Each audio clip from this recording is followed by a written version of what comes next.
Namasarvebhyaha. Welcome back to the course Fundamentals of Asiddhatva in Paninian Grammar, presented by vyoma-samskrta-pathasala. This is the fifth session of the course. Today we will see some more examples where Purvatrasiddham operates.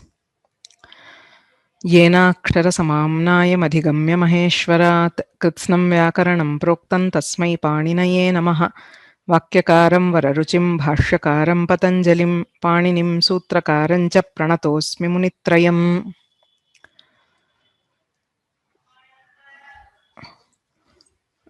We saw the sutra Purvatrasiddham, which is one of the most important sutras for Asiddhatva in Vyakarana.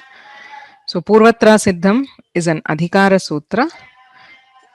It has two components, Sapada Saptadhyayim prati Tripadi Asiddha and Tripadyamapi Purvam prati Param Shastram Asiddham Syat. So the Tripadi, the section itself is Asiddha to all sutras in the Sapada Saptadhyayi, and also within the Tripadi, each sutra is Asiddha to earlier sutra. So everything which comes later in any earlier sutra will not know or will not recognize the operations of the later sutras of the Tripadi. We also saw an example each for both of these. So for the first case, where Lopashakalyasya is not recognized by Vriddhirechi, Adgunaha and other Swarasandhi sutras. In the second case, where Sanyogantasya Lopaha, a sutra which comes later in the Tripadi, is not recognized by an earlier Tripadi sutra, which was Nalopah Pratipadikantasya. Now we will see a few more examples, especially within the Tripadi, just so that the concept is clear. So there is a sutra Anachicha 8.4.47. So it is towards the end of Ashtadhyayi. It is a dvitva vidhayaka sutra. Right? So achah parasya yaraha dvevastaha natu achi iti sutrarthaha. So there is an ach followed by a yar letter. The yar is doubled. Dvestaha. So dvitvam bhavati is the sutrartha. For example, we have dhatru amshaha. It's a samasa. Iko enachi iti rakarasya rephadeshaha. Rakara is converted to repha. So we have dhat r amshaha. Now if you look at this takara, this takara is achapparaha. There is akara and followed by akara there is a yar letter which is takara, which is followed by repha, which is not ach. So repha is a hal letter, it is not ach, and therefore the takara is doubled.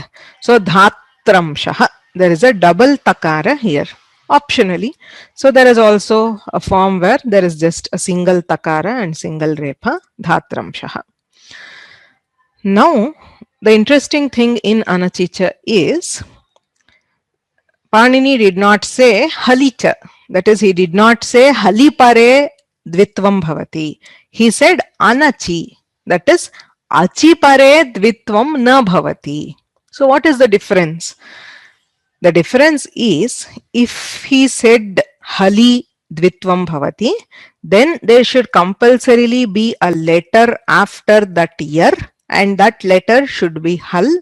So only in such a case the dvitva would happen. But because it is given as natu achi, even if there is no other letter, that is you have at the end of a sentence or just a word, there is avasana, no other letters following, then also dvitva can happen. So achi pare na bhavati. So now the interesting thing about Anachicha is that Panini doesn't say hali pare dvitvam bhavati. He said anachi, which is achi pare dvitvam na bhavati. So if it is followed by an ach, there is no dvitva. As long as there is no ach following, there can be dvitva, which means whether there is a hal following or there is nothing following. There is no ach, but there is no hal either. So we see an example like say just the word vak.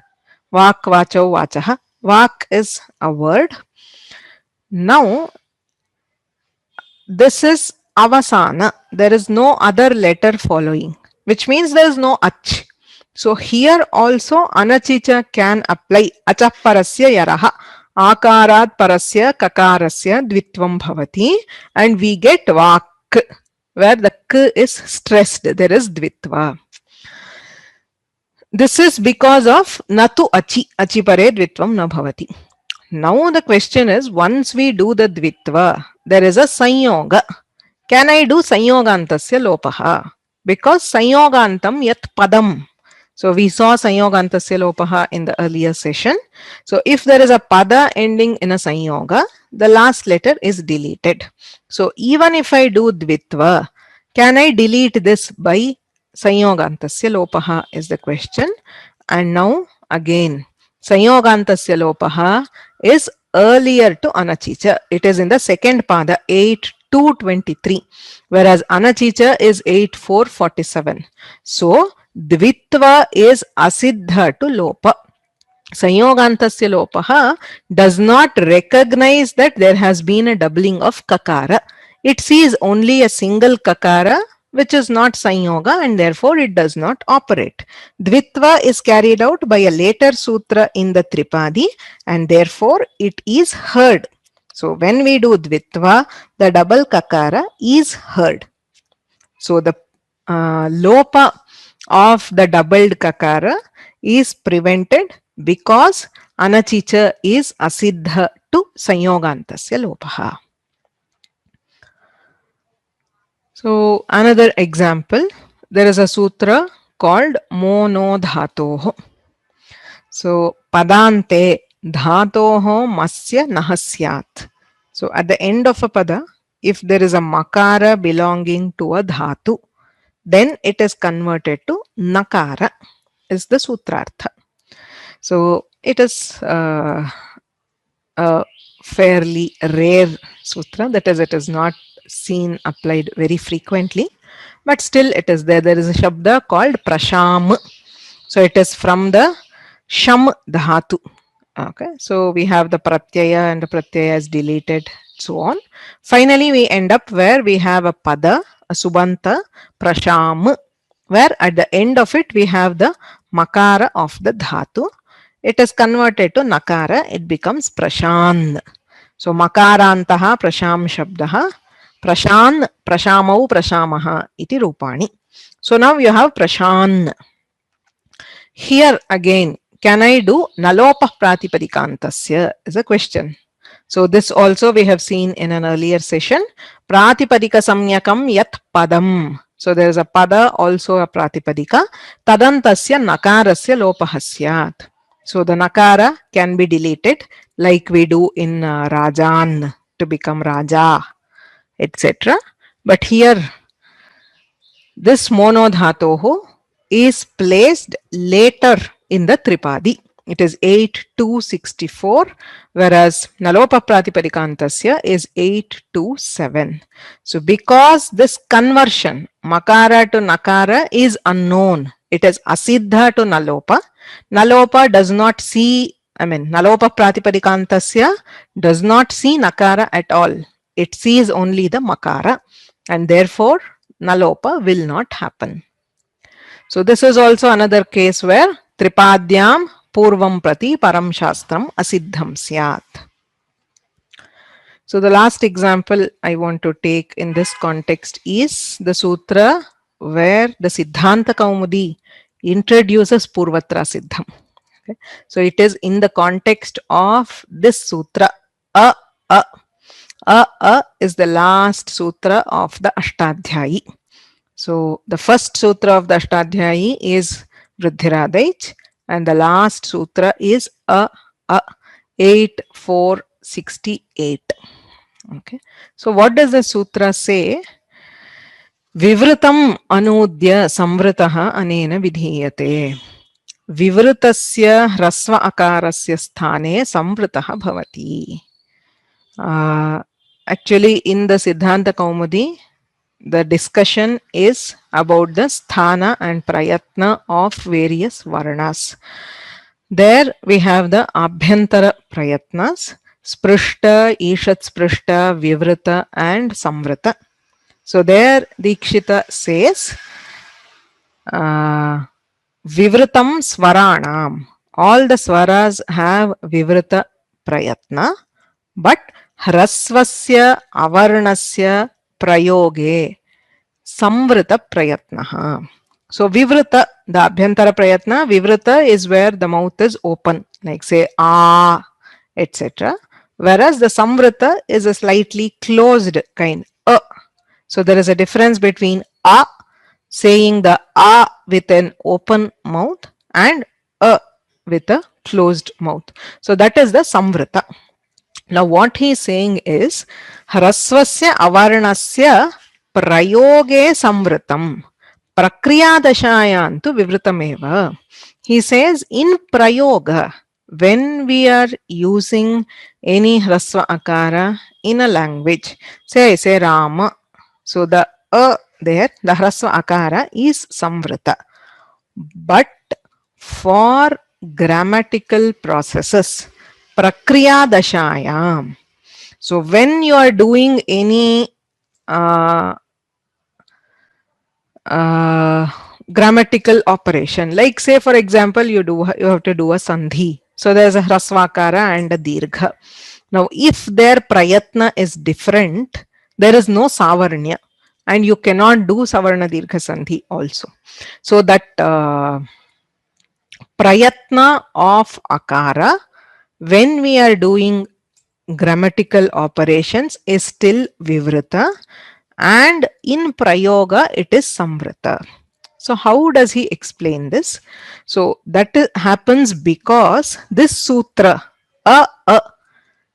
is converting all vivrita hrasva akaras to samvrita akaras, and asya cha ashtadhyayim sampurnam prati asiddhatvat. Being the last sutra of the Ashtadhyayi, Purvatrasiddham. This sutra is unknown or not recognized by the entire Ashtadhyayi. So Ashtadhyayim sampurnam prati asiddhatvat shastra drishtya. So as far as any sutra of the Ashtadhyayi is concerned, vivritatvam astyeva. They all see hrasva akara only as vivrita. Once all the sutras have completed their operation and the shabda is ready for use. So it's as if you imagine the Ashtadhyayi as a factory. So this is the last step, the exit. So it has to come through the various sutras. First, the different operations in the Sapara Saptadhyayi are done. And then in the Tripadi, we always go in order. Right? You have to go in the same order of the Ashtadhyayi when you come to the last sutra of the Ashtadhyayi. So at the end, this sutra takes all hrasva akaras and batch converts them to samvrita. So as long as they are in the factory, that is within the Ashtadhyayi, the hrasva akara is still vivrita. Whereas once everything else is done, the final package or label, so when it is being sent out, all the hrasva akaras are labeled as samvrita. So that is what is meant by hrasvasya avarnasya prayoge samvritam prakriyadashayantu vivritameva. Katham nyayate antimam sutramasti anena vivritasya sthane samvritaha vidhiyate ayam cha sampurnam ashtadhyayim prati asiddha. So since this sutra is asiddha to the entire Ashtadhyayi, the conversion vivrita to samvrita happens only at the end of all prakriya. So once it is done, you just take it to usage. You cannot go back and do any more grammatical operations. Right? So from 821 till the last sutra of the Tripadi, Panini has created that sekmani with so much of brilliance. At every step there is a check. So he has placed each sutra in the Tripadi with a great deal of thought, how it will affect what comes before and what comes after. Right. So with this, we have gained a basic understanding of Purvatrasiddham. There is much more to know. So in the coming sessions, we will see a few more, more finer examples, and also what are the exceptions to Purvatrasiddham. येनाक्षरसमाम्नायमधिगम्य महेश्वरात् कृत्स्नं व्याकरणं प्रोक्तं तस्मै पाणिनये नमः। वाक्यकारं वररुचिं भाष्यकारं पतञ्जलिं पाणिनिं सूत्रकारं च प्रणतोऽस्मि मुनित्रयम्।